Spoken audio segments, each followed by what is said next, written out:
आउज़ुबिल्लाहिमिनश्शैतानिर्रजीम बिस्मिल्लाहिर्रहमानिर्रहीम अस्सलाम वालेकुम। मैं सरफराज अहमद में आपकी खिदमत में हाज़िर हूँ और आज हम लेके आए हैं obsessive compulsive related and trauma related disorder.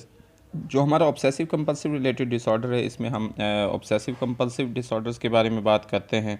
और उसके अलावा इसमें हम बॉडी डिस्मॉर्फिक डिसऑर्डर है और होल्डिंग डिसऑर्डर है। और इसके अलावा जो हमारा ट्रॉमा रिलेटेड डिसऑर्डर है, इसमें हम पोस्ट ट्रॉमेटिक स्ट्रेस डिसऑर्डर की बात करेंगे और एक्यूट स्ट्रेस डिसऑर्डर की बात करेंगे। तो आइए आज के लेक्चर का आगाज़ करते हैं और आपको इनके बारे में बताते हैं। सबसे पहले हम ऑब्सेसिव कंपल्सिव डिसऑर्डर की बात करते हैं। इस डिसऑर्डर के अंदर जो हम इंसान का जहन होता है वो मुस्तकिल और जो है अनकंट्रोलेबल थॉट्स जो होते हैं हमारे, यानी मुस्तकिल थॉट्स आते हैं, बार बार आते हैं, अनकंट्रोलेबल थॉट्स होते हैं और इंडिविजुअल फिर क्या करता है, उनको कंपेल करता है, उनको रिपीट करता है सर्टेन एक्ट्स को अगेन अगेन अगेन दोबारा से।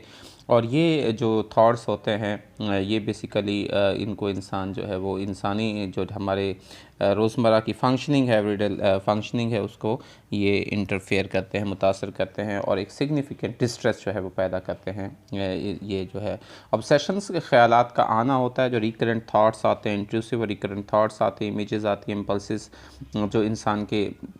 इख्तियार में नहीं होते, ये परसिस्टेंट होते हैं और अनकंट्रोलेबल होते हैं, यानी इन ख़यालात को इंसान रोक नहीं सकता। ठीक है, और ये जो हैं अपीयर इरेशनल अपीयर होते हैं टू द पर्सन एक्सपीरियंस। जब इनको इंसान एक्सपीरियंस कर रहा होता है तो उसके बिल्कुल गैर मंतकी गैर अकली लग रहे होते हैं। यानी जैसे कि इंसान ने अभी हाथ धोए हैं और फिर थोड़ी देर बाद उसे फिर ख्याल आता है कि अभी उसके हाथ गंदे हो रहे हैं, इस तरह से। या एक इंसान अभी बिस्तर पर जाके लेटता है और उसको ख्याल आता है कि मैंने दरवाज़ा जो है वो लॉक नहीं किया, हालांकि वो दरवाज़ा लॉक करके आया होता है लेकिन उसके माइंड में ख्याल आ रहा होता है। तो बेसिकली ये ऑब्सेशंस होते हैं। और फिर जब इंसान इनको कंपल्शन करता है, यानी वो दरवाज़ा देखने के लिए जाता है, उसको दोबारा चेक करने के लिए जाता है, तो वो कंपल्शन है। यानी वो फिर हाथ धोता है, दोबारा से हाथ धोता है, तो ये कंपल्शन है। ये कंपल्शंस होते हैं जिनको इंसान यानी उन जो रेपिटेटिव होते हैं कंपल्शन और एक्सेसिव जो है बिहेवियर्स और मेंटल एक्ट्स होते हैं जो कि इंसान फील कर रहा होता है, उसे जो ड्राइव कर रहा होता है, उनको परफॉर्म कर रहा होता है, क्यों कर रहा होता है, अपनी एंजाइटी को रिड्यूस करने के लिए। जो उसको एंजाइटी हो रही होती है, उन ऑब्सेशंस की वजह से, उन ऑब्सेसिव थॉट्स की वजह से जो उसे बार बार आ रहे होते हैं। तो अपने आप को दोबारा से अपने आप को सुकून में लाने के लिए, उस एंजाइटी को जो है वो दबाने के लिए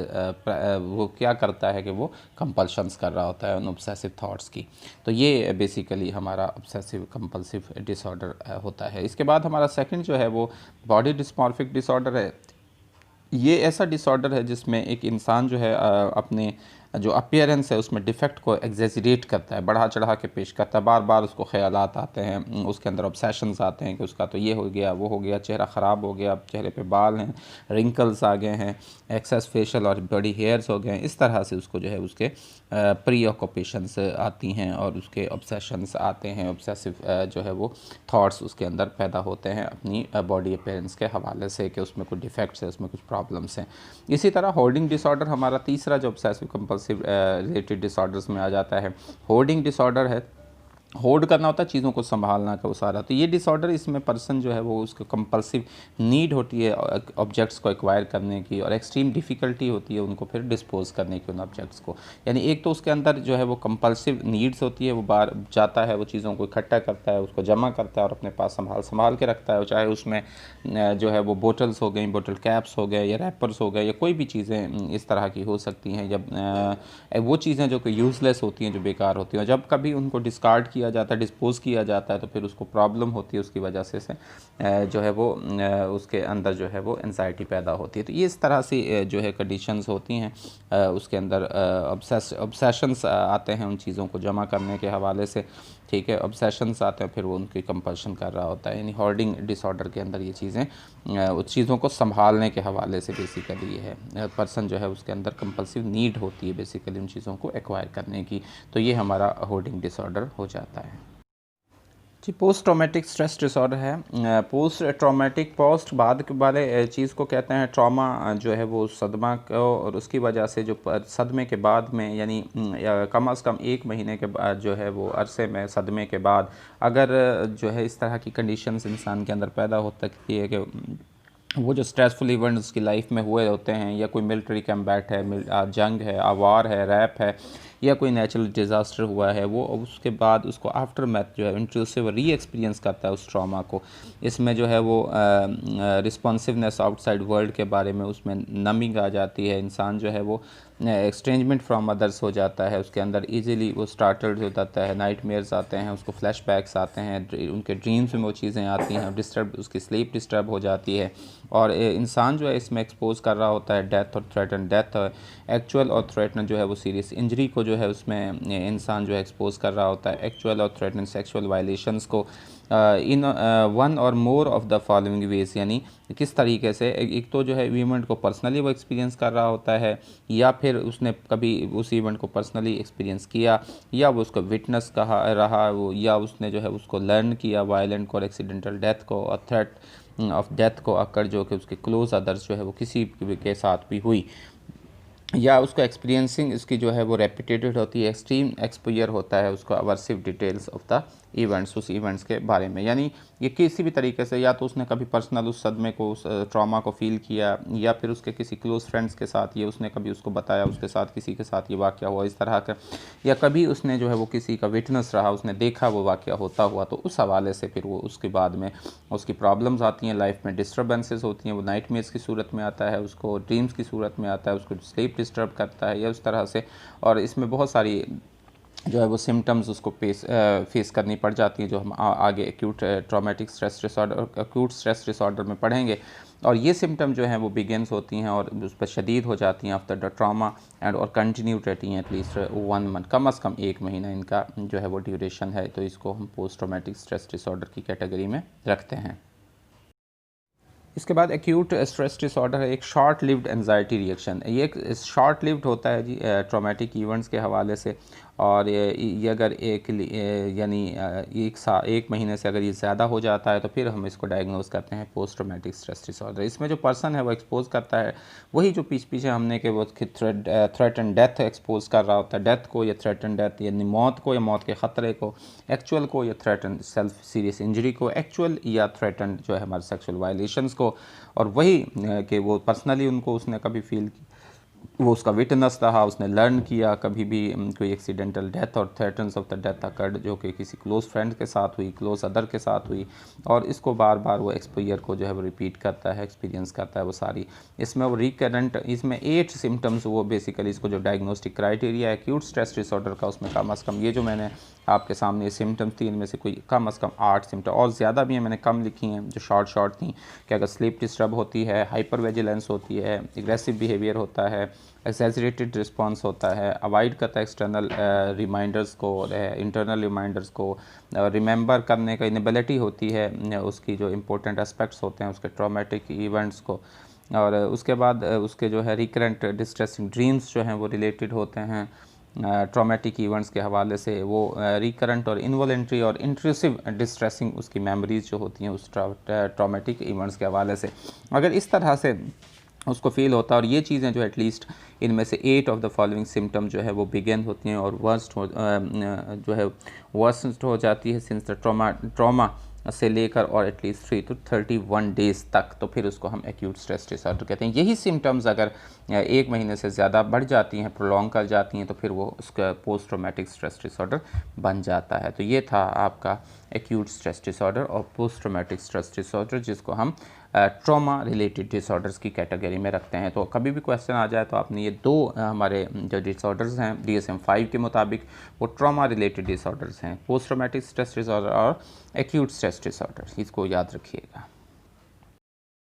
जी। Etiology obsessive compulsive related disorders की या ट्रॉमा रिलेटेड डिसऑर्डर की जो है, ऑब्सेसिव कंपल्सिव डिसऑर्डर्स बेसिकली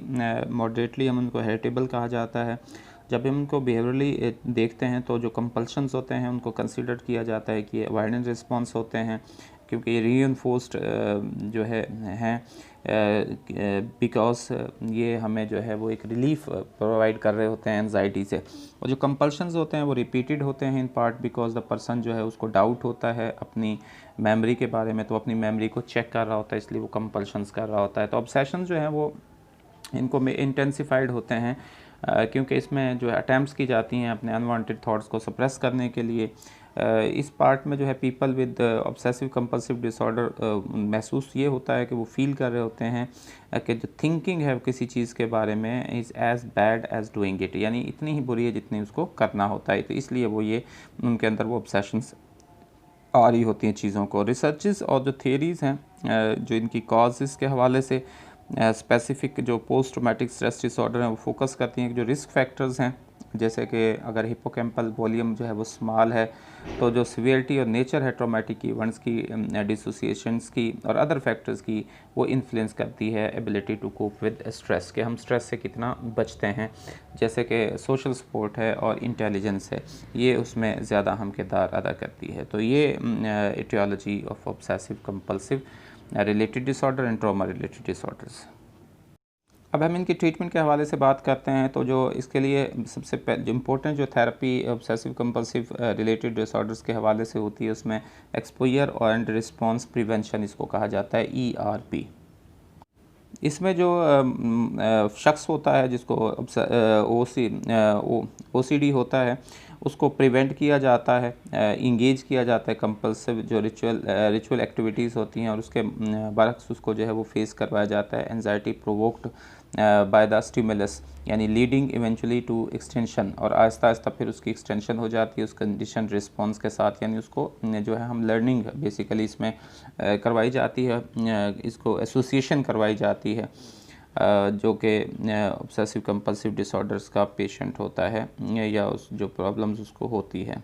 इसके अलावा कॉग्निटिव बिहेवियरल ट्रीटमेंट वाजह है इसको पायनियर किया था इंग्लैंड के अंदर, ये स्टार्ट हुई थी विक्टर मेयर ने 1966 में, और इसके ज़रिए से भी ऑब्सेसिव कंपल्सिव डिसऑर्डर्स को यानी कॉग्निटिव बिहेवियरल थेरेपी ट्रीटमेंट उसको दी जाती है ताकि इंसान की थिंकिंग को जो है वो चेंज किया जा सके। ERP जो है वो अडेप्ट की जाती है for the treatment of body dysmorphic disorder और होर्डिंग डिसऑर्डर्स के लिए भी। होर्डिंग डिसऑर्डर के लिए ERP जो है यानी हमारी एक्सपोजर और रिस्पॉन्स जो प्रिवेंशन ट्रीटमेंट है उसको सप्लीमेंटेड के तौर पर इस्तेमाल किया जाता है उन स्ट्रेटजीज़ के साथ जो कि इंक्रीज़ करती है इंसान की इंसाइट को और मोटिवेशन को। इसमें SRIs जो हैं वो मोस्ट टेस्टेड मेडिकेशन से है ऑब्सेसिव कंपल्सिव डिसऑर्डर को, बॉडी डिस्मॉर्फिक डिसऑर्डर और होर्डिंग डिसऑर्डर्स के लिए, यानी SRIs जो हमारी मेडिसिन है वो यूज़ करवाई जाती है इसकी ट्रीटमेंट के लिए। जी, दोबारा से मैं बता दूं कि जो ERP है ये एक बिहेवियरल थेरेपी है जो कि एक्सपोज़ करती है अफराद को एक्सपोज़ करने के लिए उन सिचुएशन से जो कि उनको प्रोवोक करती हैं उनके ऑब्सेशंस को, और इसकी वजह से उनको डिस्ट्रेस पैदा होती है, और इसकी जो है वो उनसे कंपल्सिव जो रिस्पॉन्सेज हैं उनसे हेल्प करती है उनसे महफूज करने में, उनसे बचाने में, कि वो ऑब्सेशंस उनको इवॉक किया जाता है, उनको एक्सपोज़ किया जाता है और उसके बाद उसकी मदद की जाती है कि उनकी कंपल्शंस ना करे। तो इसका जो अल्टीमेट गोल होता है ERP का वो लोगों को फ्री करना होता है जो साइकिल होता है ऑब्सेशंस का और कंपल्शंस का, ताकि वो बेहतर ज़िंदगी जो है वो गुजार सकें, यानी बेसिकली उस साइकिल से उनको निकालना होता है ERP के ज़रिए से। तो ये ERP टेक्निक है जो कि बहुत इंपॉर्टेंट है ऑब्सेसिव कंपल्सिव डिसऑर्डर के लिए, और यही एक मेन है कि सबसे पहले तो हम उन ऑब्सेशंस का पता लगाएंगे, उन ख्यालात का पता लगाया जाता है और उसके बाद उसे कुछ एक्टिविटीज़ में इंगेज कर दिया जाता है ताकि कंपल्शंस जो हैं उसकी ना हो सकें। तो ये तो था जी आज का लेक्चर हमारा obsessive compulsive related and trauma related disorder का। तो उम्मीद है कि आपको इसकी जो मेन थीम्स हैं, टर्मिनोलॉजीज़ हैं, टाइप्स हैं वो अच्छी तरह से क्लियर हो गई होंगी। तो अल्लाह ताला से दुआ है कि अल्लाह ताला आपको हर तरह की ज़हनी परेशानियों मुश्किलात से महफूज फरमाएँ, आपको ज़हनी सेहत अता फ़रमाएँ, अल्लाह ताला आपकी ज़िंदगी में आसानियाँ नसीब फरमाएँ और आसानियाँ तकसीम करने की तौफ़ीक नसीब फरमाएँ। आपका बहुत शुक्रिया, दुआ में याद रखिएगा। अल्लाह हाफ़िज़।